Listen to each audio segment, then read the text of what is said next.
was a great match.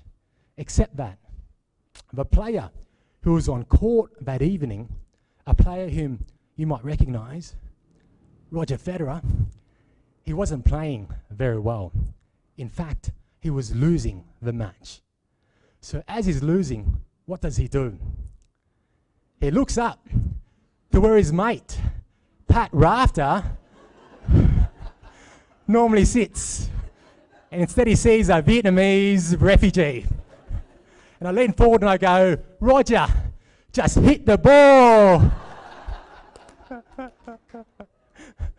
And ladies and gentlemen, Roger Federer ended up winning the match that night. He won the Australian Open Men's Championship for that year.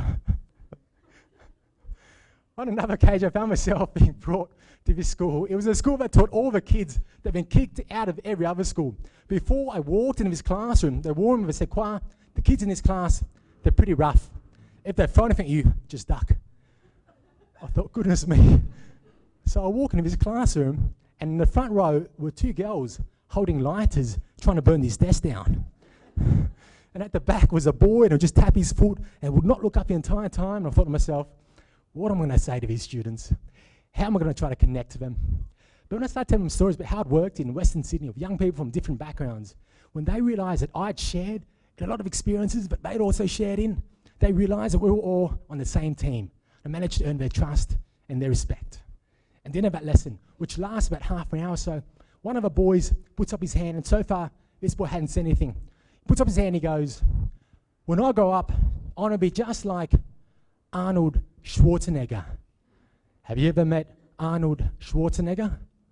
So I looked at him and I said, almost, if only my dad had ticked Austria.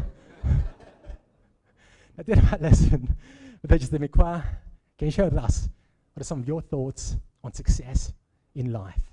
And I said this, I believe that success isn't about what we're born with. It's about what we do with what we're born with. I believe in our lives, we get knocked down all the time. It's about how we get back up, how we get the whole team back up with us. I believe it's in our greatest obstacles. We'll receive many of our greatest opportunities.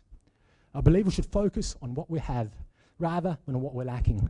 We should be grateful for everything that we have. I believe we should enjoy our journey, not take ourselves too seriously. Because in the end, I believe that anything is doable. If a former refugee with no shoes, who works in the arts, who lives in the poorest parts of Sydney, can become a Young Australian of the Year, then anything is achievable. Ladies and gentlemen, I'd like to wish you all the very best in your journey ahead at the Australia Council for the Arts.